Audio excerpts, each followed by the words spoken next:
En 1977, Peggy Hudson habitait une petite maison située au 284 Green Street, dans la banlieue nord de Londres. Et elle élevait seule ses 4 enfants. Margaret, 13 ans, Janet, 11 ans, Johnny, 9 ans et Billy, 6 ans. Au début des vacances d'été, comme elles s'ennuyaient, Margaret et Janet s'amusèrent avec une planche Ouija, et elles connurent un certain succès. Quelques semaines plus tard, des phénomènes étranges commencèrent à se produire, mais personne ne pensait plus au Ouija. La hantise. Le 31 août, vers 21h, un crissement s'éleva du plancher de la chambre de Johnny et Janet. Leur mère, qui avait entendu le même bruit, crut qu'ils s'étaient relevés pour faire quelques sottises, et elle se glissa discrètement jusqu'à la porte de leur chambre pour essayer de les surprendre. Elle alluma la lumière, mais ils étaient toujours couchés. La veille, ils avaient essayé de lui faire croire que leur lit bougeait tout seul, et maintenant ils parlaient d'une chaise. Peggy soupira, puis elle éteignit la lumière. Mais comme elle s'apprêtait à regagner sa chambre, elle entendit un glissement furtif. Le bruit était étrange, comme un frottement sur le plancher. Soudain, 4 coups résonnèrent dans les murs, et la commode, qui était placée juste à côté de la porte de la chambre des enfants, commença à glisser lentement sur le parquet, s'éloignant du mur en oscillant. Johnny et Janet ne riaient plus. Ils regardaient leur mère depuis leurs lits respectifs, silencieux et inquiets. Peggy replaça le lourd meuble de chêne dans sa position initiale, mais il recommença aussitôt à glisser vers la porte. Elle essaya une nouvelle fois de le pousser contre le mur. En vain. Il semblait maintenant sous l'emprise d'une force incroyable. Et malgré tous ses efforts, il refusait de bouger. Une bouffée de panique la submergea. Elle ordonna à ses enfants de descendre au salon. Et comme elle avait peur de rester seule en de telles circonstances, elle courut demander de l'aide à ses voisins, Vic et Peggy Nottingham. Elle les supplia de venir inspecter sa maison, et elle leur parut tellement affolée qu'ils finirent par accepter. Ils se promenaient de pièce en pièce, quand de petits coups secs commencèrent à résonner dans les murs, que tous entendirent. Étrangement, les bruits semblaient les suivre, et, en écoutant attentivement, ils eurent l'impression que quelqu'un se trouvait enfermé à l'intérieur de la paroi, et qu'il essayait désespérément d'en sortir. Troublés, ils conseillèrent à Peggy d'appeler la police. Quelques minutes plus tard, 2 agents se présentèrent au 284 Green Street, dont Caroline Hipps, qui fit le rapport suivant. Le jeudi 1er septembre 1977, à environ 1h du matin. J'étais en service en ma qualité d'agent de police, lorsque j'ai reçu un message radio me demandant de me rendre sur Green Street, à Enfield. Dans la maison, j'ai entendu le bruit d'un coup sur le mur. Il y a eu 4 coups distincts, puis le silence. Quelques minutes plus tard, le fils aîné a pointé du doigt un gros fauteuil près du canapé. J'ai regardé le fauteuil et j'ai remarqué qu'il vacillait légèrement d'un côté à l'autre, puis je l'ai vu glisser sur le sol vers le mur de la cuisine. Il s'est déplacé d'environ 1 mètre, puis il s'est arrêté. Je me suis précipité pour examiner le siège, mais il n'était attaché à aucun fil, et rien ne laissait à penser à un quelconque subterfuge. Alors, comme ils ne pouvaient rien faire de plus, les 2 policiers prirent leur congé. Avant de passer la porte, Caroline Hipps se retourna une dernière fois vers Peggy, et elle lui dit d'un air gêné. Si quelque chose s'amuse à enfreindre les lois de la nature, alors le problème est du ressort des scientifiques, pas du nôtre. Après leur départ, personne ne voulut retourner dormir au premier, et un camp de fortune fut installé au salon. Le reste de la nuit fut des plus paisibles, mais au petit matin, une agitation nouvelle s'empara des billes et des petites briques du jeu de Lego de Billy, qui s'envolèrent vers le plafond et se jetèrent contre les murs.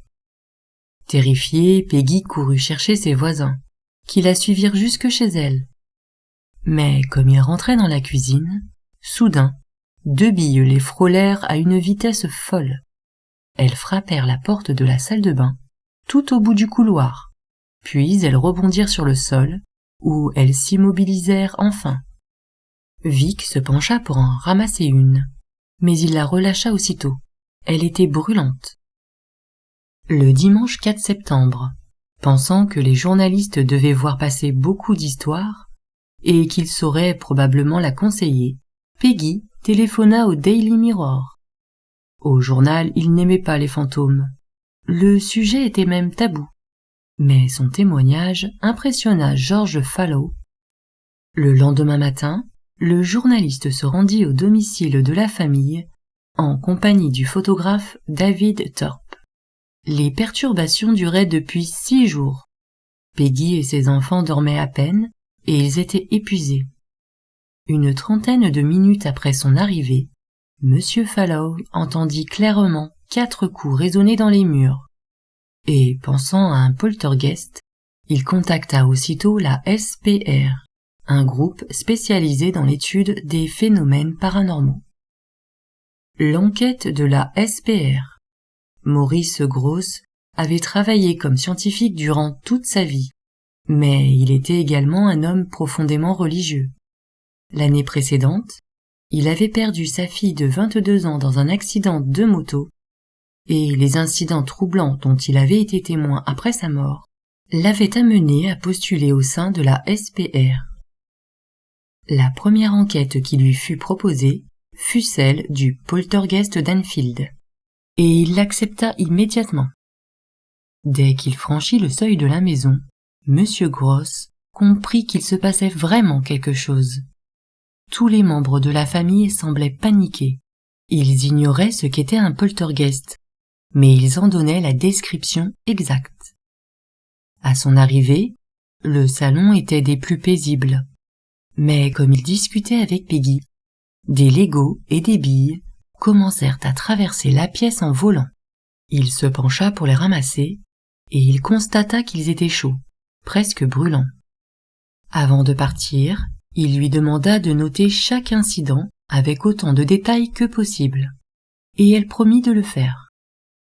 Les 3 premiers jours furent plutôt calmes, mais le jeudi 8 septembre, le poltergeist donna une représentation. Des chaises pivotaient et avançaient toutes seules. Des billes fonçaient vers le plafond. Des Legos flottaient dans les airs. Des vêtements étaient jetés à terre. Les tiroirs et les portes s'ouvraient et se refermaient, etc. Les manifestations semblaient s'accentuer lorsque Janet se trouvait à proximité, mais elles se produisaient également en son absence. Le samedi 10 septembre, le poltergeist d'Enfield fit la une du Daily Mirror et il suscita un certain intérêt. Peu de temps après, une chaîne de télévision invita Peggy à venir raconter son expérience. Guy Lyon Playfair, membre de la SPR, découvrit son histoire lors de son passage à l'antenne, et il téléphona aussitôt à son confrère pour lui offrir son aide. La proposition tombait fort à propos. Monsieur Gross, qui n'était encore qu'un débutant dans la recherche psychique, se sentait complètement dépassé. Monsieur Playfair annula alors ses vacances, et 2 jours plus tard, il s'installa au 284 Green Street. Les 2 enquêteurs avaient décidé de dormir dans la maison et de la surveiller en permanence. Ils placèrent des caméras, des magnétophones et des appareils photographiques dans toutes les pièces. Mais l'activité était incessante et leur instrument tombait constamment en panne. Le poltergeist gagnait rapidement en puissance. Il suivait maintenant la famille hors de son domicile, et tous les habitants du quartier connaissaient son existence. Certains évitaient Peggy et ses enfants, mais d'autres, comme les Nottingham, leur apportaient un soutien sans faille.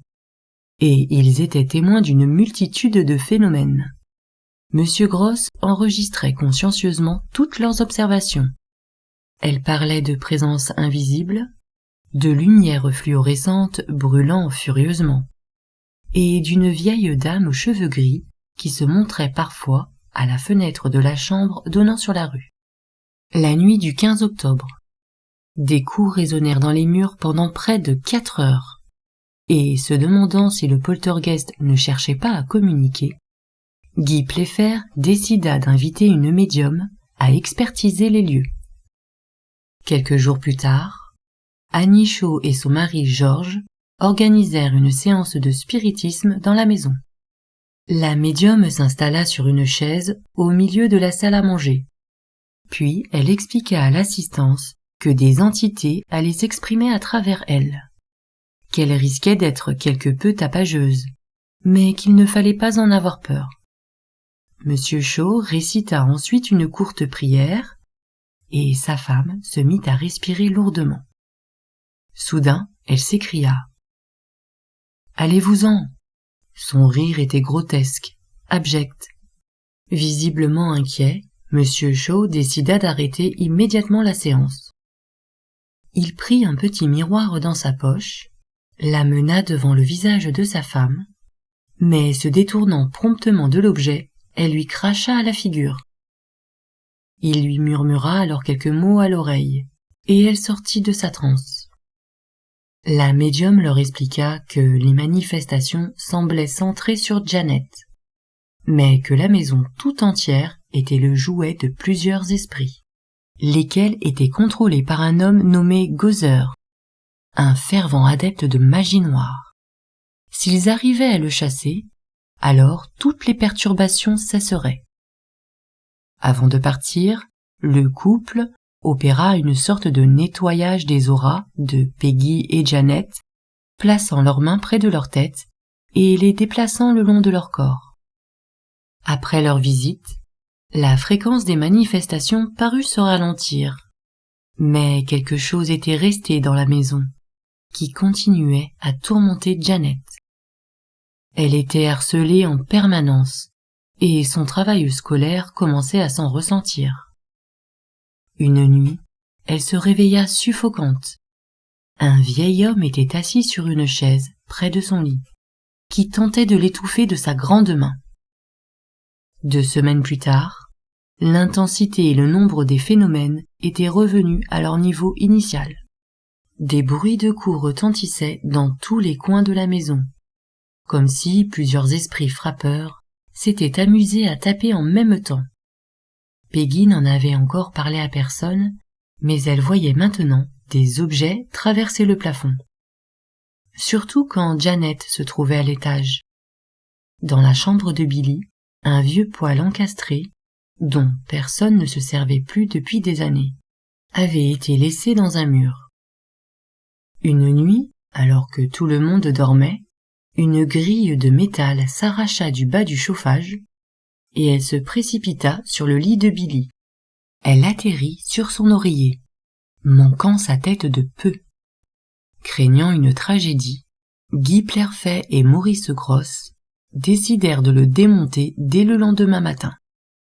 Quelques heures plus tard, une violente secousse ébranla la maison, réveillant ses occupants. La carcasse métallique du poêle avait été arrachée de la paroi. Elle n'était plus reliée à l'installation que par le tuyau d'arrivée du gaz, lequel était complètement tordu. L'engin était particulièrement lourd, et même en unissant leurs faibles forces, jamais les enfants n'auraient pu parvenir à un tel résultat. L'entité montrait une puissance grandissante, et les 2 enquêteurs, qui la redoutaient, languissaient que l'affaire soit réglée. Le 29 octobre, Peggy et ses enfants partirent 6 jours en vacances au bord de la mer, et le poltergeist les laissa en paix. Mais à leur retour, il reprit ses activités là où il les avait laissées. Des visages apparaissaient aux fenêtres, des ombres allaient et venaient dans les escaliers, et toutes sortes de bruits inexplicables. Des pas, des gémissements, des grognements, des murmures et même des paroles s'élevaient dans l'obscurité. Chaque matin, Peggy faisait les lits de ses enfants, mais elle les retrouvait souvent défaits en cours de journée. Parfois, les draps présentaient des formes curieuses, comme si quelqu'un était encore couché dedans, et les oreillers semblaient s'enfoncer sous le poids de dormeurs invisibles. À force d'habitude, elle pouvait deviner le moment où un incident allait se produire. Quand le poltergeist se trouvait dans la pièce, et qu'il se préparait à agir, alors sa tête se retrouvait prise dans un étau, et dès que les manifestations s'arrêtaient, alors la pression disparaissait. Le 10 novembre, jour de l'anniversaire de Janet, outre les habituelles manifestations, la fillette se retrouva propulsée, elle et le coussin sur lequel elle était assise, à plus d'1,80 m de haut. Le lendemain, les meubles commencèrent à se retourner à son retour de l'école. Le divan se renversa 2 fois, dont une avec elle dessus. Le 12 novembre, vers 5 heures du matin, son lit chavira et elle atterrit sur le sol avec son matelas.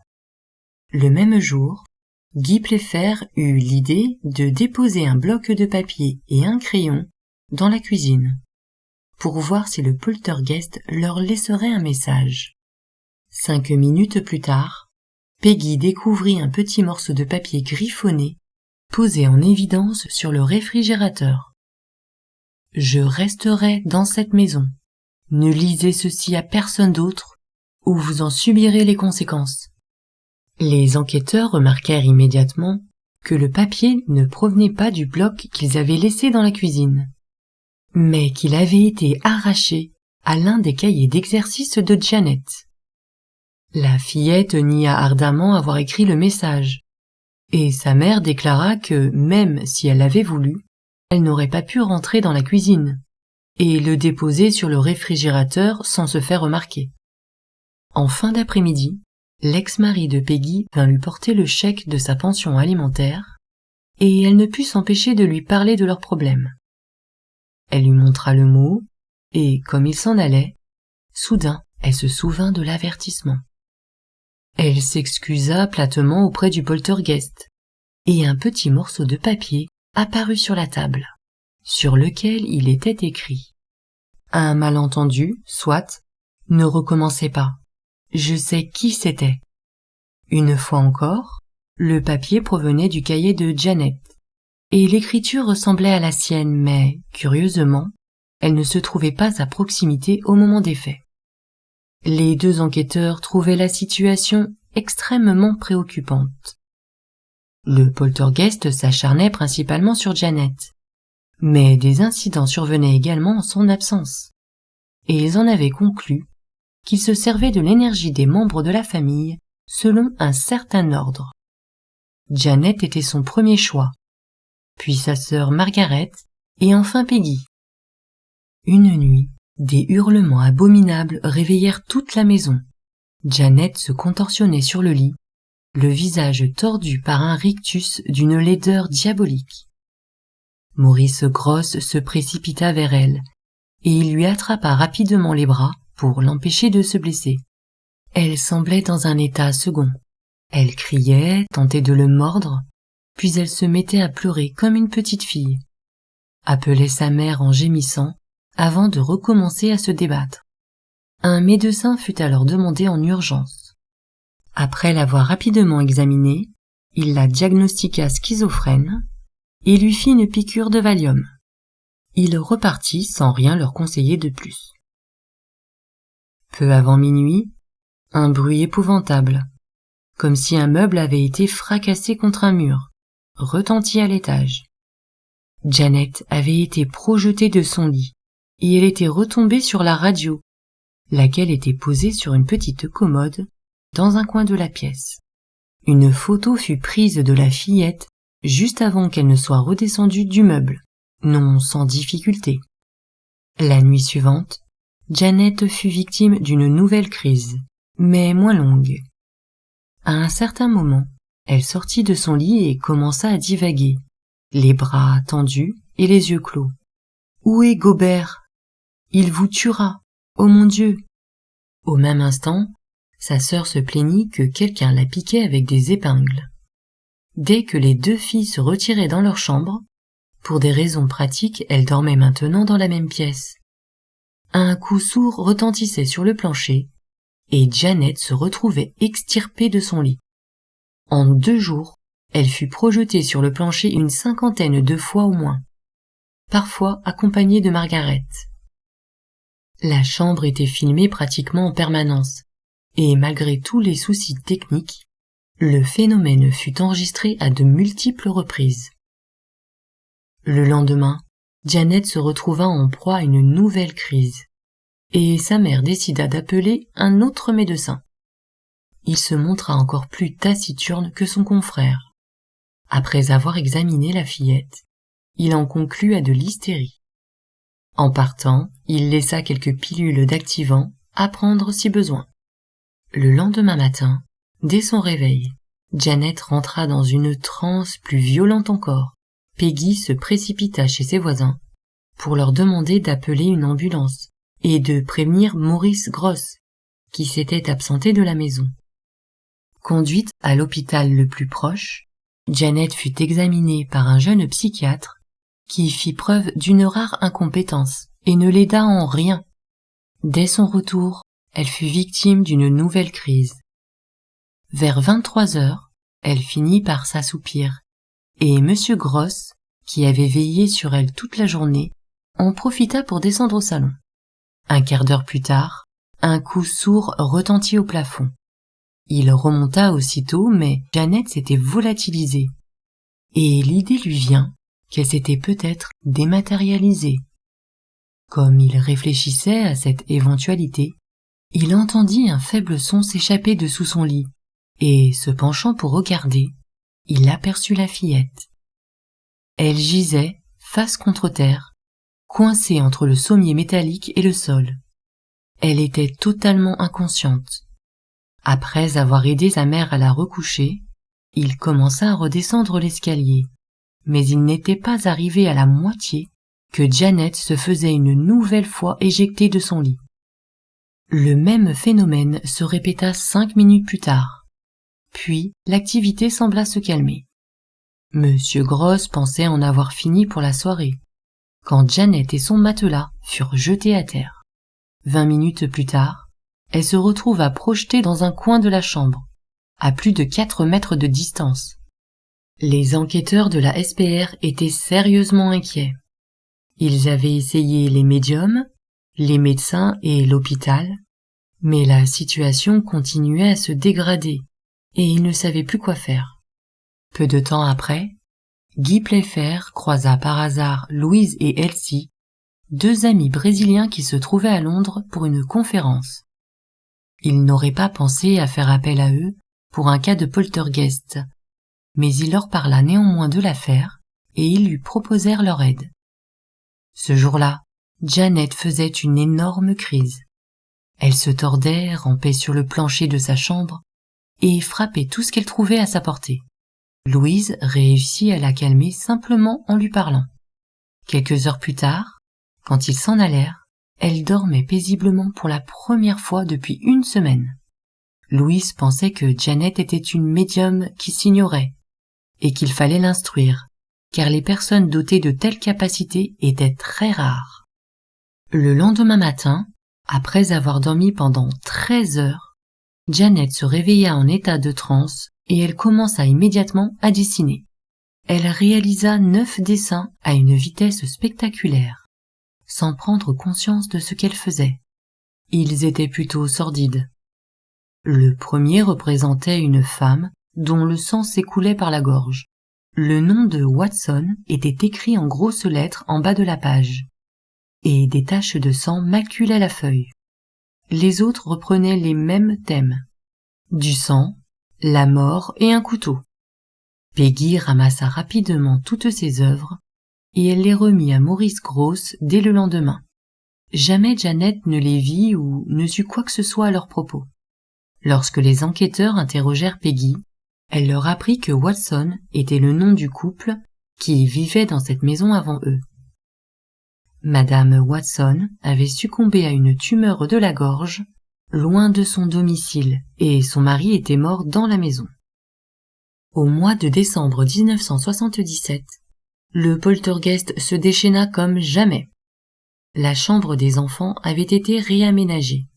Ils avaient insisté pour dormir dans la même pièce. Et une lampe restait maintenant allumée en permanence. Peggy et Billy partageaient un grand lit, tandis que Janet et Margaret reposaient chacune dans un lit simple.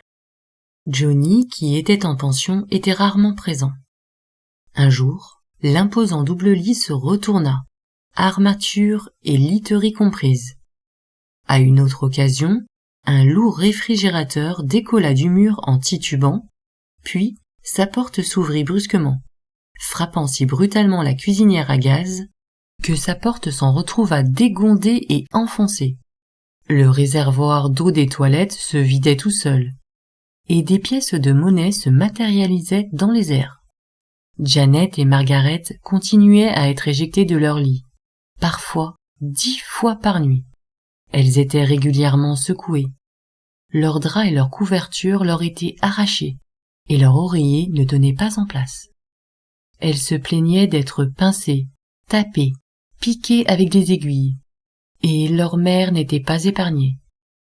De la chambre s'élevaient des sons des plus étranges, qui ressemblaient à des sifflements et des aboiements, et qui semblaient provenir de sous le lit de Janet.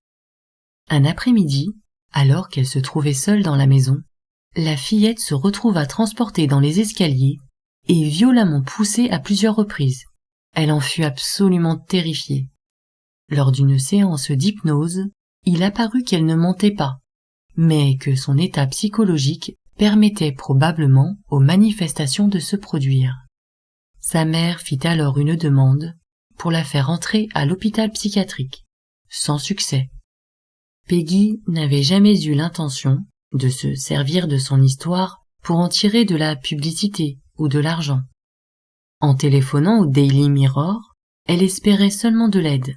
Mais le poltergeist d'Enfield était devenu célèbre, et des curieux rôdaient autour de la maison, dans l'espoir de la visiter.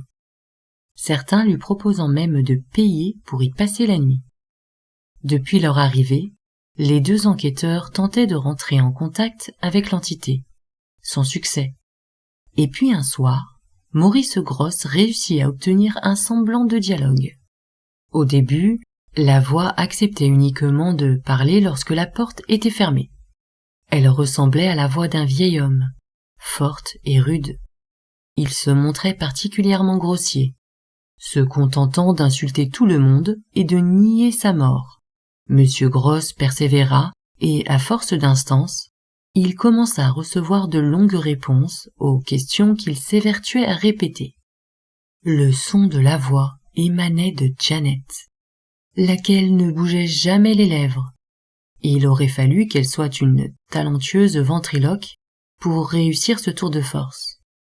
Peu à peu, les réponses s'affinèrent et les enquêteurs apprirent qu'une dizaine d'entités se partageaient la place.